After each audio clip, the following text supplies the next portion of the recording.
Hi, I'm Doug Wolfberg.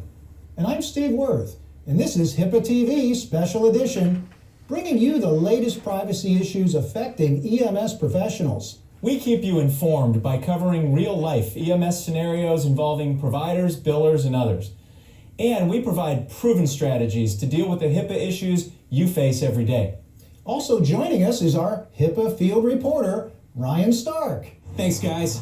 Today I'm out covering top HIPAA issues at EMS. You'll watch firsthand how EMS professionals deal with real-life scenarios, and then we'll recap what went right and what went wrong. All right, headed off to my first location. Back to you. Thanks, Ryan. We'll check back shortly. A few important points at the top of the broadcast. First, remember that protecting a patient's health information is a fundamental responsibility when you work in EMS. Not only are you required by the federal law called HIPAA to safeguard information, you also have an ethical obligation to keep that information confidential. And that duty applies both on and off the job. Second, if you see something that looks like a HIPAA violation, report it, no matter how minor you may think it is. Your agency must know whenever health information is misused, lost, or stolen, because there might be a legal duty to report it. You would want to know if your information was improperly used or shared, and your patients have a right to know too. Third, HIPAA is restrictive when it comes to patient information, but the law still allows you to use patient information properly to perform your job. HIPAA promotes the best interests of the patient. Finally, if you have questions, talk to your agency's privacy officer. Every EMS agency must have a designated official privacy officer. There is a national credential called the Certified Ambulance Privacy Officer, or CAPO, and every EMS agency should have at least one CAPO in their organization. If you don't know who your agency's privacy officer is, find out as soon as this broadcast ends. And if your privacy officer is ever unavailable when you have a question, go to a supervisor. Before we get to our first real-world scenario, HIPAA TV starts off with keeping you in the know. Something all EMS professionals need to know about HIPAA is that it's centered around protected health information, or PHI, and what you can and can't do with it. PHI is information that relates to healthcare or payment for a patient's services and identifies or could identify a patient. In EMS, PHI can include information in dispatch records, patient care reports, records from facilities and other providers, and payment records like bills and claim forms. It may include things you hear and observe while you're responding to calls, conducting QA at the station, or processing claims in the billing office. Pretty much any patient-related information you see or hear in your EMS role is likely to be PHI. Two final points on PHI. First, PHI can come in any form, like digital images and conversations where the patient can be identified. Second, information can be PHI even when you don't use the patient's name. A patient can be identified in many other ways. Wait a second, we have some breaking news, Doug. We've just received a report of a questionable Facebook post from an EMT in Podunk County. HIPAA TV has a copy of the post. Let's take a look. As you can see, it's a picture of a car in a vehicle crash with a post that states, "This is what happens when you drive too fast. Hashtag major head trauma on Interstate 95. And the EMT who posted this has just issued a statement. She says, "My post did not violate HIPAA because the picture doesn't show the patient or mention the patient's name." And that post is from Linda Smith, EMT. Yes, it's true we don't see the patient's name or the patient in the post. But look at what we do see. Here's the license plate of the patient's car.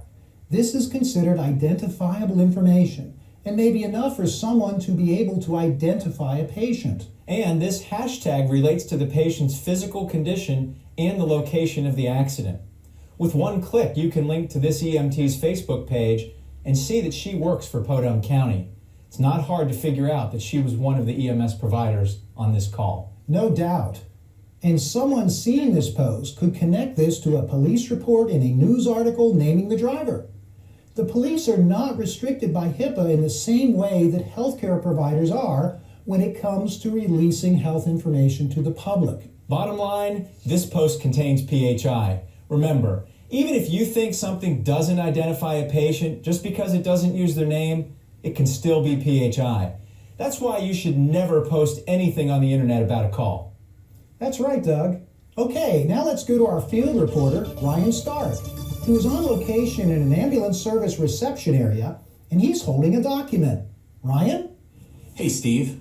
I'm here at Ultra Ambulance Service, and I'm looking at a Physician Certification Statement, otherwise known as a PCS.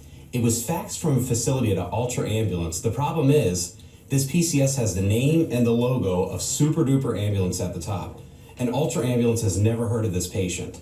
I have Nancy here from Ultra's billing department. Nancy, what do you think you should do about this? Well, the facility clearly faxed us the PCS by mistake, so we're going to give them a call and let them know about it. And what are you going to do with this PCS? Well, it's not our PHI, so we'll just throw the PCS in the trash. Thanks, Nancy. Obviously, this PCS was intended for another ambulance service, but it looks like Ultra Ambulance might be confused about what its duties are here. Doug, what do you think? Well, it looks like Nancy is on the right track by calling the facility to let them know they faxed PHI to the wrong recipient.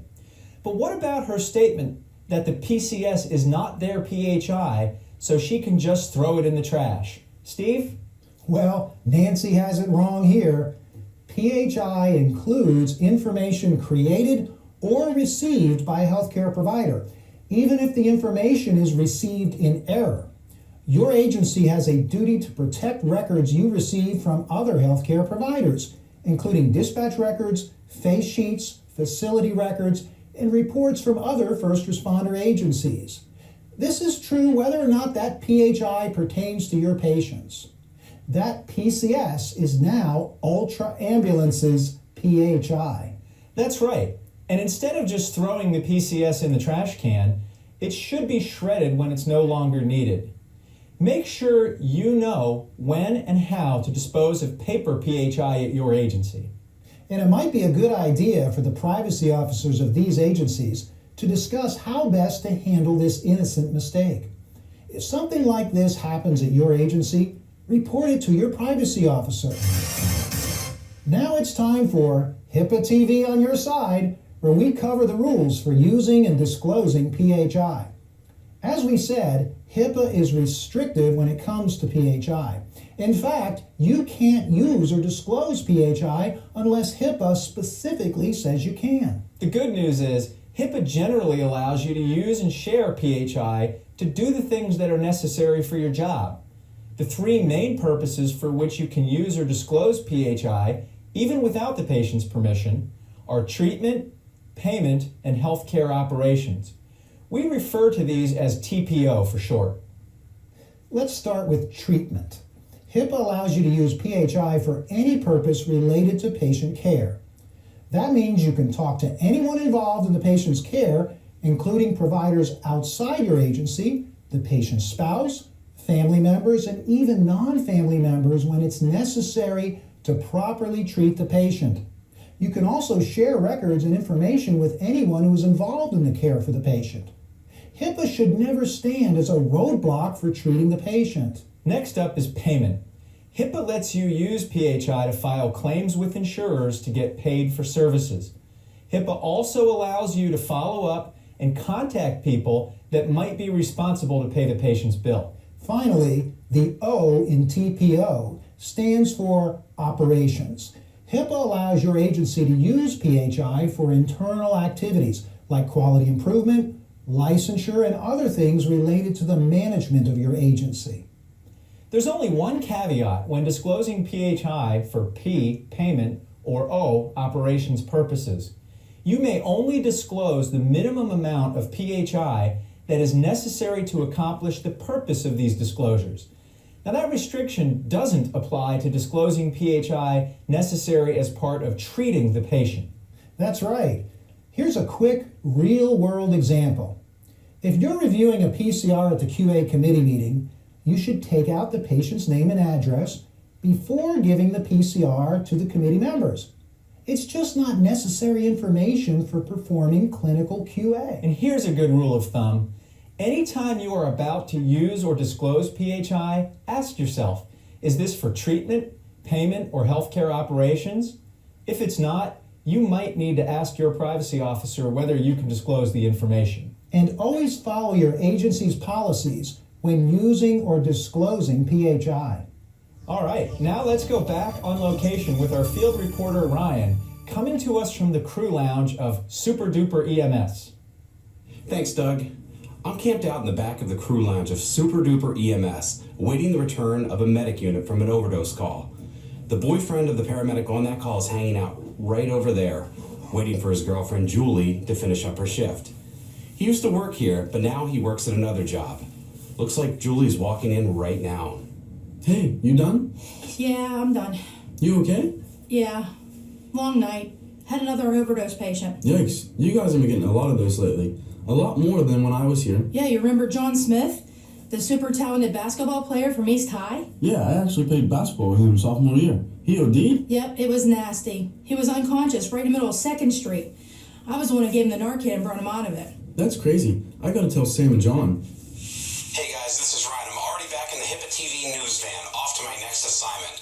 I'll kick it back over to the studio to you to recap what we just saw at Super Duper Ambulance. Thanks, Ryan. This scenario brings up an important point for providers. Neither Julie's disclosures to her boyfriend nor the boyfriend's disclosures to his buddies are related to treatment, payment, or operations. Simply put, you shouldn't be sharing information with people who have no business having that information. That's right, Steve. The medic on the call here had no work-related reason to share the information with her boyfriend. She clearly violated HIPAA by sharing the information with someone who wasn't even involved with the care of the patient. And we may think that these conversations aren't a big deal, but imagine how you would feel if a friend or a family member heard about your medical condition because an EMS provider improperly shared it with them.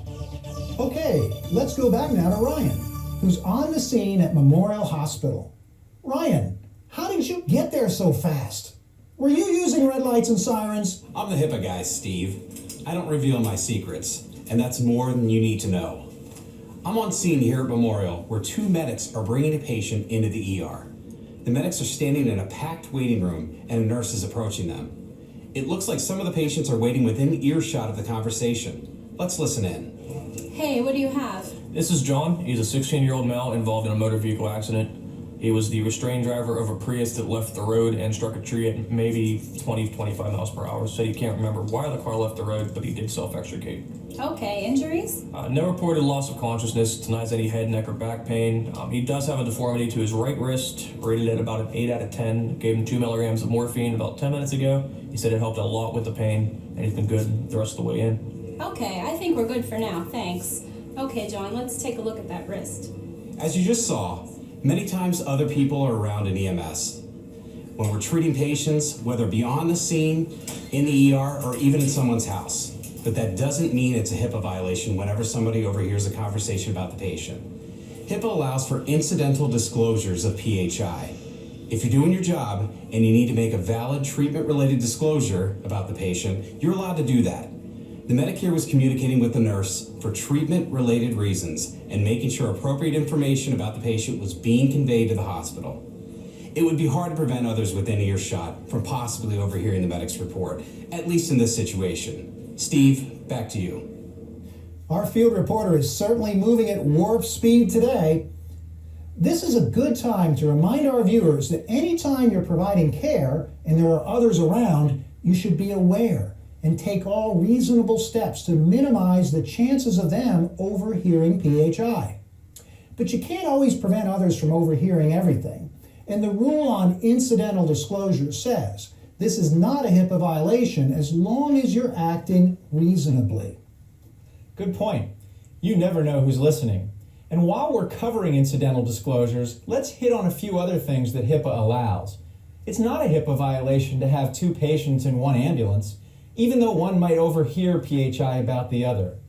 The same goes for bystanders on the scene or others who are around when you're providing care. While you should be sensitive about minimizing the chances that they'll overhear PHI, your primary purpose is to care for your patient. And if PHI is overheard in the process, it's not a HIPAA violation. We often get questions about radio communications because people could be listening out there in Scannerland.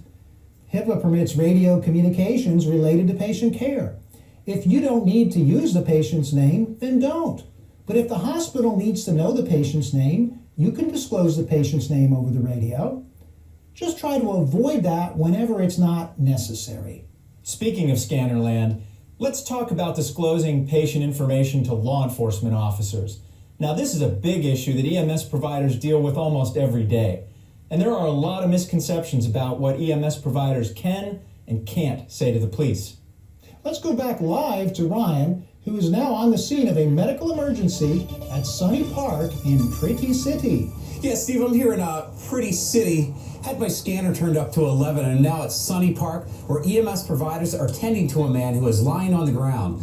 I'm told by bystanders that they saw this man collapse, and his arms were shaking and jerking while he was on the ground for about a minute or so. One of those bystanders that I interviewed has a sister with epilepsy, and she said it looked like a seizure to her. Now, a police officer is approaching. Let's listen in. Sir, what's going on today? I'm not sure. Okay, you have any kind of medical problems? I take seizure medication. Okay. Hey guys, what's going on with this guy? He had some kind of medical event. Did he OD? Did you give him Narcan? Nah, he doesn't look like that. Alright, what's his medical condition? I can't get into that right now, man.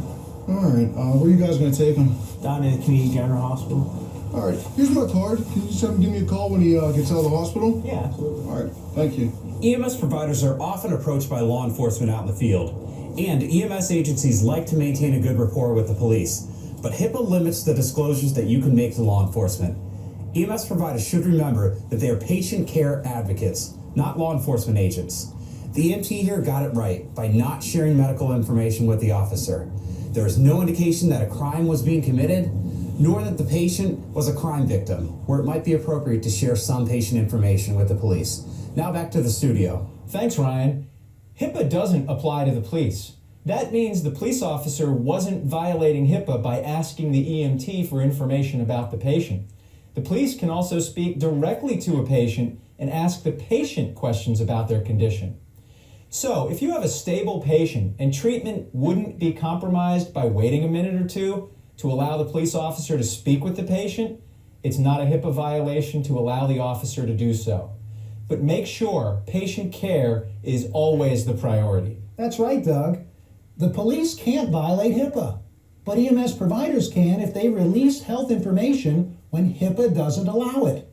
There's no exception under HIPAA that would have allowed the EMT to release the seizure patient's information to the police officer. So the EMT was correct in not sharing the information. Let's take a look at the 6 law enforcement exceptions under HIPAA. First, you can share PHI with the police whenever the law in your state requires you to do so. For example, state laws might mandate you to notify the police regarding certain types of injuries, like gunshot wounds, burns, or animal bites, to name a few possibilities. But state laws vary, so be sure to ask your privacy officer about the requirements that may exist in your state.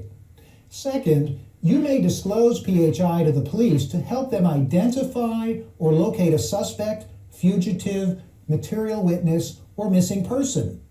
These are typically urgent circumstances, so HIPAA doesn't require that these kinds of requests be in writing. Third, you can disclose to the police PHI about a person who you believe is the victim of a crime. Simple verbal agreement from the patient is all you need to share the information.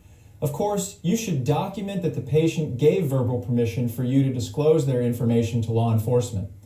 If it's a situation where your patient is unconscious or can't give you permission for some reason, and the police need the information immediately for investigative purposes, you may still disclose patient information about a crime victim to the police, but only if you believe the disclosure is in the best interest of the patient, and only if the officer agrees that the information won't be used against the victim. Fourth, HIPAA allows you to disclose information to law enforcement about someone who died when it appears the patient died as a result of criminal activity. As long as you have a reasonable good faith belief, you may notify law enforcement. The 5th law enforcement exception is when a crime occurs on your premises. If a crime occurs in your station or in the back of an ambulance, such as an assault against a crew member, you may notify law enforcement to report the matter, even if it means disclosing patient information about a person involved. Sixth, There's a general exception that allows you to report a crime in emergencies.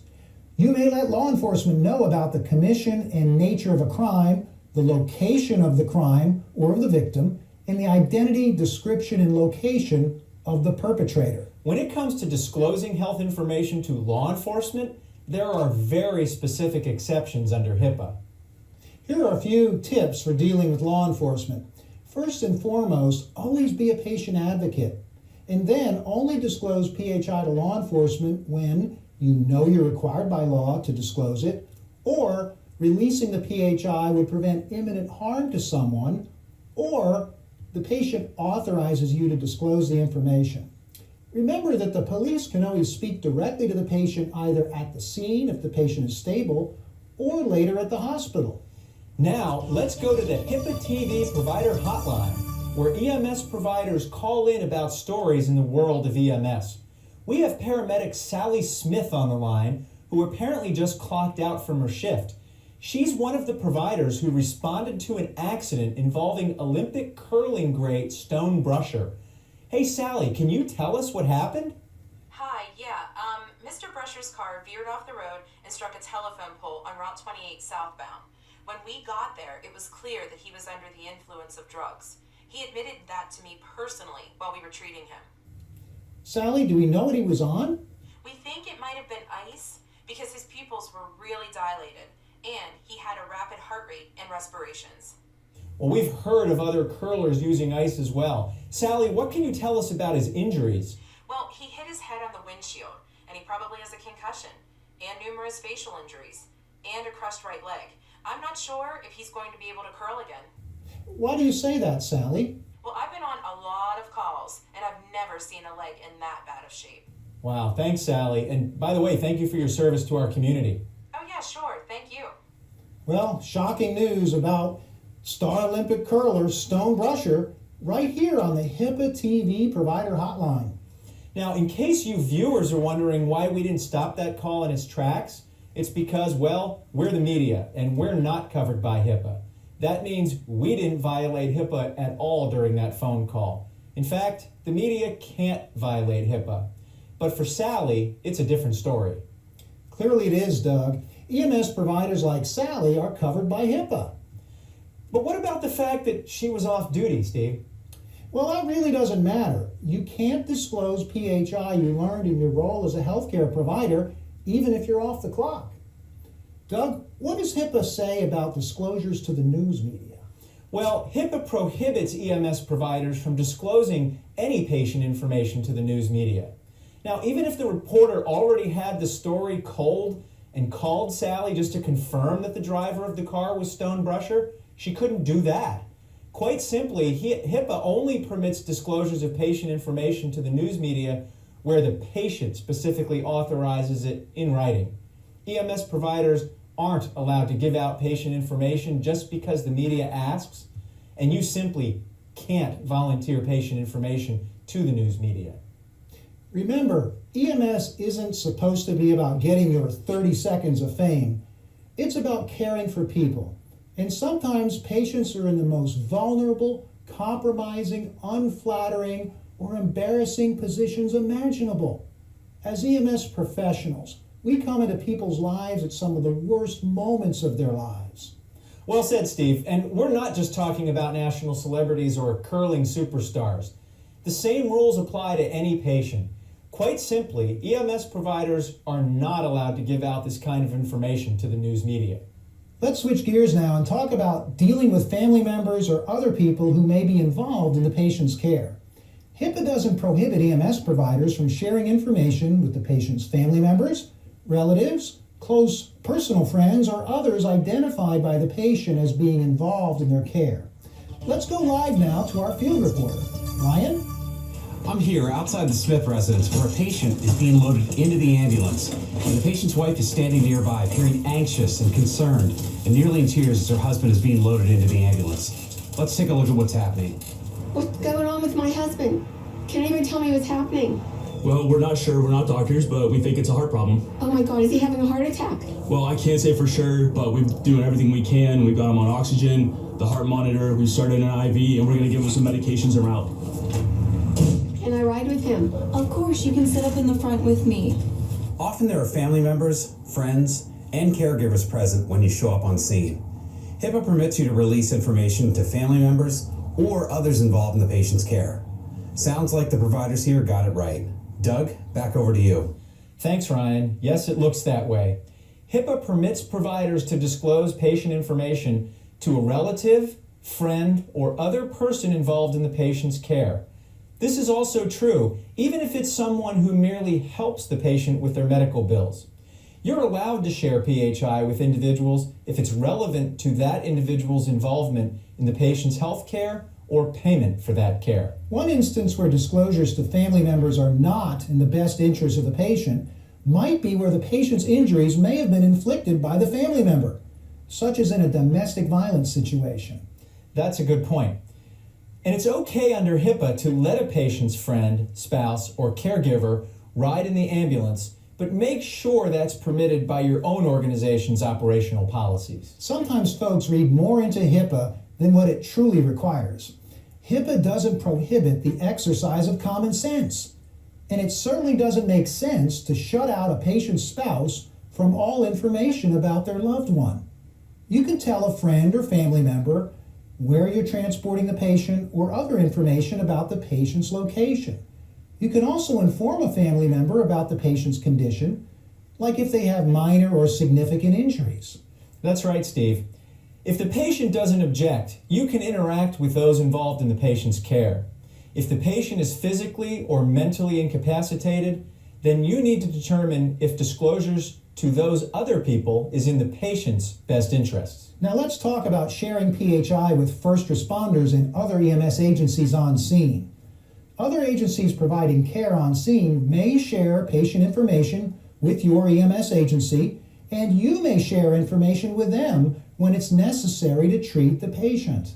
When EMS is transferring care of a patient to a hospital or other receiving facility, it is customary to provide a verbal report, a written transfer of care report, and a copy of the full patient care report to the receiving facility. These reports may be shared with any staff members who are involved in the facility's treatment or payment activities. And HIPAA doesn't require that you give your verbal reports to the ER staff in some super secret, private, soundproof room. You can have a conversation in the general work area and speak in your normal voice.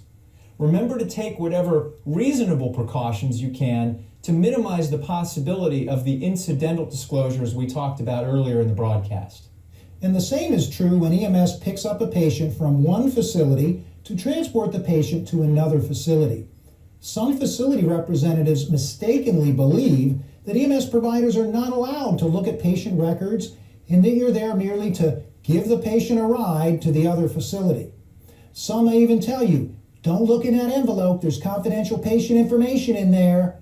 Well, it's true that an envelope containing patient records is protected by HIPAA and may be confidential. But remember that HIPAA allows PHI to be shared between healthcare providers who are treating the patient. EMS providers are just as entitled to consult the patient's medical record for treatment purposes as are any other providers.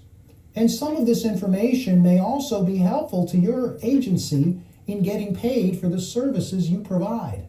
Now, on to what you can and cannot access when it comes to PHI in our segment, Show Me the PHI.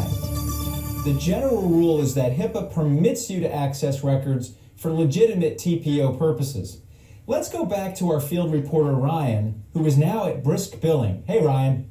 Hey, Doug. I'm here in the office of Brisk Billing. I just learned that one of the billers, June, heard that her ex-husband was transported by an ambulance service that Brisk bills for. Just a side note, she's currently in a custody battle with him, and she thinks the run report might give her some good ammunition because she heard he was involved in an altercation. It looks like she's sitting at her workstation having some sort of internal debate. Let's get out my internal monologue monitor and see if we can listen into what's going on in June's head. Well, I don't usually bill for that ambulance service, but I do have access to those records. They'll never know if I just open it and take a quick peek at what happened. Besides, I'll just have my lawyer request the record if I need it for court, since she knows how to get medical records. Well, that's quite the quandary, but it should be clear to our viewers that June shouldn't access this record. If June doesn't bill for that ambulance service, she has no business need to look at it. Bottom line, just because you have access to a record doesn't mean you should access a record. Back to you, Steve. Thanks, Ryan. For our viewers out there, you should also know that electronic systems typically keep a record of users who access any patient data in what's called an access log. So even though the biller here didn't think she'd be caught, most systems would track her cyber snooping activities.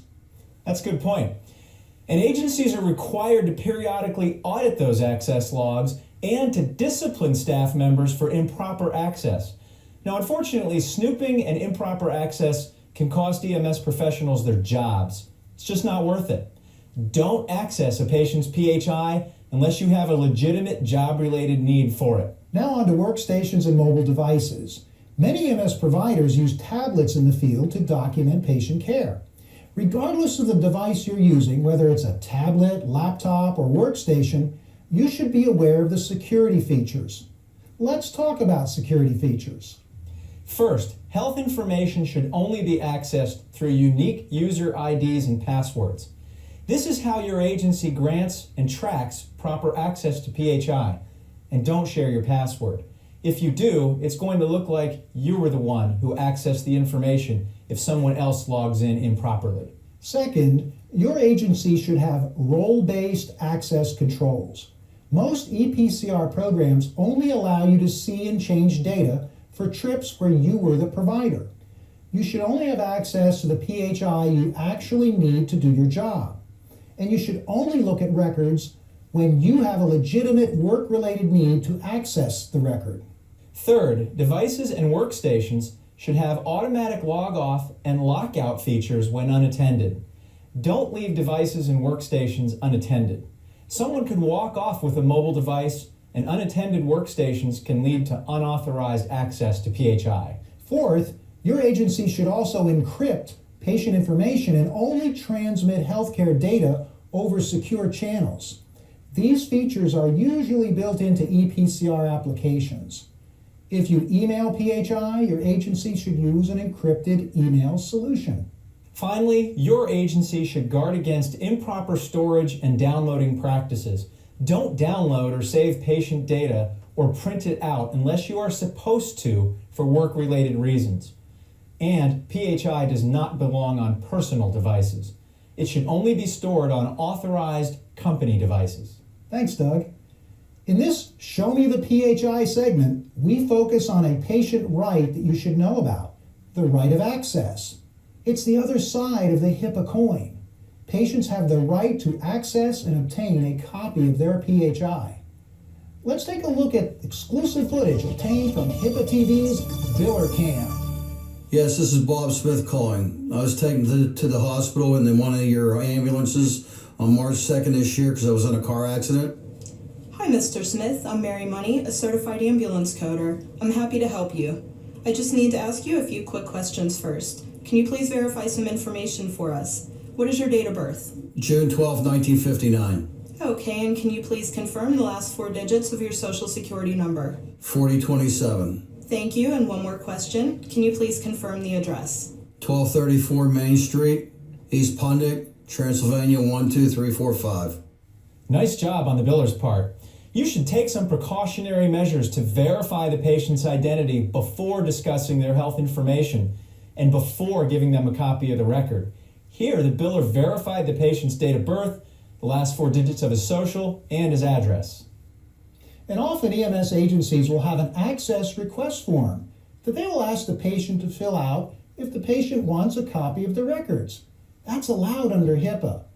Always follow your agency's policy on access requests. Now back to our Biller Cam footage. What was your question, sir? Can I get a copy of that ambulance record? I'm thinking about suing the other driver. I'm sure the lawyer will want it. Sure, we usually mail that out. Is that okay? Can you just email it to me? Sure, but for your protection, we prefer to use secure email that is encrypted when sending that information. So when I send it to you, you will just have to go through the step of setting up a secure account. I'm not good with online stuff. I just got regular email. Can you just send it to my regular email? I don't want to go through the pain of setting up a new account. Yes, sir, we can. Just know that the email isn't as secure. When it comes to access, the patient is the boss. If your agency has a preferred method like mailing the record to the patient, you can certainly ask if the patient would be okay with that. But if the patient requests another method, like Mr. Smith requesting that his records be emailed, then your agency must abide by the patient's request. Note that the agency here uses secure email. That's a good practice. But the patient clearly did not want encrypted email. The biller did the right thing by honoring the patient's request to use standard email after warning him that it would not be secure. You should offer the most secure method and try to get the patient to agree. But ultimately, the patient is the boss. HIPAA also allows those involved in payment, like family members and caregivers, to ask about patient accounts and request records on behalf of patients. But you should always ask other individuals to verify the same things about the patient that you would ask the patient directly before speaking with them. Now, let's cover a common scenario: requests for records from attorneys. Often records are needed by attorneys for litigation purposes. Mr. Smith said he was thinking about suing the other driver and said his lawyer might want a copy of the PCR. HIPAA also allows for Mr. Smith's attorney to request a copy of his trip report. Usually when an attorney is representing a patient, she'll send a written authorization to release medical records, signed by the patient or their legally responsible decision maker, authorizing you to send the patient's records to the attorney's office. You can release the record to the attorney if you have the signed authorization from the patient. That's really a patient request after all. You should not release records to an attorney based solely on the attorney's verbal request. Ask for a written authorization signed by the patient or the patient's legally responsible decision maker. And sometimes the attorney may use a subpoena or other legal document to request PHI. These requests should be handled by the privacy officer or your agency's legal counsel, or to a specific person your agency delegates to handle subpoenas. If your agency has a certified ambulance privacy officer, that individual has received specific training about handling subpoenas and other requests. There are also times when a personal representative may act on behalf of the patient and request access to a patient's records or exercise other rights of the patient. A personal representative is determined by state law, but typically that includes someone like a legal guardian, a power of attorney, a parent of a minor, or the executor of a decedent's estate. In those cases, the personal representative can exercise all the patient's HIPAA rights. Now, back out to Ryan, who's on location in the back of an ambulance. Ryan? That's right, Doug. I'm in the back of ABC Ambulance's rig. The patient signed an authorization allowing us to film her here. She hasn't been feeling well for a few days, and her present condition is non-emergent. Okay, we're just about to the hospital. Mabel, I need you to sign right here so that we can bill your insurance. I also have a copy of our HIPAA privacy practice for you. Okay, sign here. Yes, ma'am. So this ambulance service has a stack of these notice of privacy practices in its ambulance. Looks like the provider did the right thing in this situation by offering a copy to the patient. He also had her sign their ePCR, and I noticed that the language on the tablet said that the patient was acknowledging receipt of the notice of privacy practices. Doug, back over to you. Thanks, Ryan. HIPAA requires healthcare providers to have what's called a Notice of Privacy Practices, or NPP. The NPP tells patients about their rights under HIPAA. Every patient should get an actual copy of a provider's current NPP. But the rules are different regarding when the patient should receive the NPP. It depends on if it's an emergency or a non-emergency treatment situation. That's right.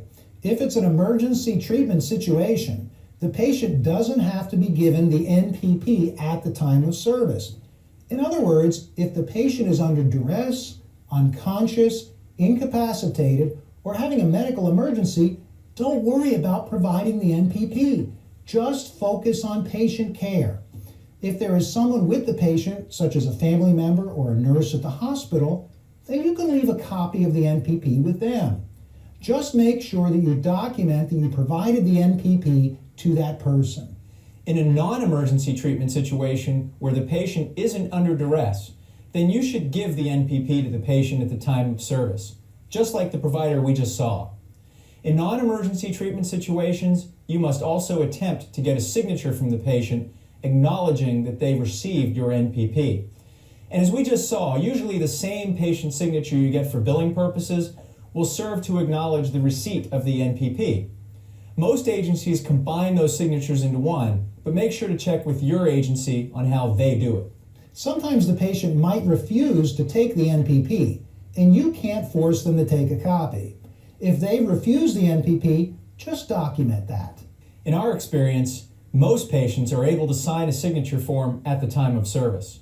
Giving the NPP to the patient and obtaining their signature at the time of service is the easiest and best way to comply with HIPAA's NPP requirement. If the patient doesn't get it at the time of service, the agency then has to follow up and mail a copy to the patient, or it may fall to your agency's outside billing company if you use one. So if you can, try to give the NPP to every patient at the time of service, and always make sure to document whether you gave the NPP to the patient. Many times that simply involves checking a box on your EPCR. Finally, when it comes to a refusal of care or transport, your agency is still collecting PHI even though no care or transport was actually provided. You should furnish or at least offer your privacy notice to patients who end up refusing care or transport, just as you would with other patients. And you should make good faith efforts to obtain the patient's signature acknowledging that they've received your privacy notice. In our final segment, we cover an important HIPAA rule called the breach notification rule. In some cases, HIPAA requires EMS agencies to notify patients and the government if their PHI is breached. Let's look at some exclusive clips obtained by HIPAA TV showing examples of potential breaches. First, we find two providers grabbing a bite to eat, or so they thought. Finally, we get to sit down and actually eat. Yeah? Thank you. Thank you. Do you want a refill? Yes, please. Box 5011, Smith Township, 125 Main Street, ALS emergency for cardiac arrest. Ambulance 50 and medic 51 are due at 0830. So much for that. Yep.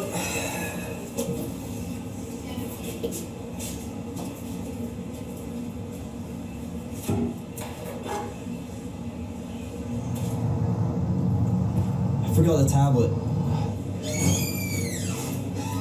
Oh, thank you. You're a lifesaver. Don't worry about it. Don't worry. I didn't look at anything. Okay, thank you. Okay. If you ever leave a device unattended like the providers did here, you should report it to the privacy officer or supervisor, even if you don't think someone looked at the information. That's right. If you lose a device or leave PHI unattended where someone had an opportunity to view the information, your EMS agency will have to determine whether there was a breach by looking at things like the security measures on the device and how long it was out of your possession. But the important point to remember is this, that you need to report when a device is lost, even if the device is promptly recovered. Now, let's look at another clip we've obtained where two providers are watching other first responders at the scene of a vehicle crash. This is good stuff, man. Look at his face. You can't be videoing patients. Look, this isn't even our patient, and I'm not gonna show it to anybody. You just posted it. You can't do that. Relax, I'll delete it. You saw the medic here take issue with what his partner did, and rightfully so. You shouldn't take pictures or video patients on personal devices, period. And here, the medic went even a step further by sharing the video. The sad reality is that we've seen this happen many times in EMS, and there have been serious consequences. Videos of severely injured and even deceased patients have gotten back to family members, and providers have lost their jobs and their reputations over incidents like this. The medic that witnessed this should report this incident to the privacy officer or a supervisor immediately, because now the agency is looking at a potential breach. Finally, let's watch as a biller encounters one of the latest threats hitting the healthcare industry today, ransomware. That's weird. Hey, what's up? I just opened an email from a friend of mine who sells Mary Kay stuff, and there was a coupon attached. When I clicked on it, my computer froze up. Could you come over here and take a look at this? Sure, no problem. Huh, that's weird. Did you try Control-Delete? No, wait. Oh my gosh, look at this. Holy crap, that isn't good. Let's just turn this thing off. Yeah. Holy crap is right. It looks like the biller here inadvertently downloaded ransomware, and now some of the files at her company are inaccessible. Ransomware is a type of malware that locks down your information and requires you to pay money to unlock it. If you ever think you've been hit by some type of virus or malware, the first thing to do is shut down the computer or disconnect it from the internet in your agency's network right away. Then you should immediately report the event to a supervisor. That's right. The longer you delay in letting someone know, the more your system could be infected and the less time you may have to recover your data. If you notice things like your computer's running more slowly than normal, you navigate to a website you think is malicious, or you open an attachment you think might have malware, tell a supervisor right away. You shouldn't download files, apps, or programs from the internet or from email unless you're authorized to do so. Don't open emails from unknown senders, and don't open any email attachments if you are not expecting the attachment without first confirming with the sender that it is legitimate. Only visit trusted, secure websites. Bottom line, if you see something that might compromise PHI, you need to report it. If your EMS agency determines that the event is a breach, your agency might have to notify the patient and the federal government about what happened. Everyone, whether patient care providers, billing staff, supervisors, or managers, who know of or even suspect an improper use or disclosure of PHI, must immediately report the incident to your organization's privacy officer. This is true even if you see your partner or a coworker make an inappropriate disclosure. A code of silence isn't acceptable. The organization must be informed so that it can meet its legal responsibilities to make the required notifications in the event of a breach. Patients have a right to know if their information has been improperly shared, even accidentally. And not reporting a suspected breach could get you in hot water with your employer. That brings us to the end of our broadcast. But before we go, we have a few parting words. Remember that HIPAA limits the ways in which EMS providers, administrators, billers, and others involved in healthcare may use or disclose a patient's protected health information. But we can usually use and disclose PHI when we need to for treating our patients, submitting claims for payment, or conducting quality assurance and other healthcare operational activities. Also, remember, you must always act in a way that upholds the ethical and the legal responsibility that we all have to protect the confidentiality of patient information. Protecting our patients' information is a 24-hour-a-day job, and it's the responsibility of everyone in the organization, not just the privacy officer. Each of us has the professional obligation to respect the privacy of our patients and to protect their interests. Be sure to visit our website, pwwemslaw.com, for much more information about HIPAA and other EMS law topics. And visit ambulancecompliance.com to find out how to become a certified ambulance privacy officer. On behalf of all of us at HIPAA TV, thanks for watching.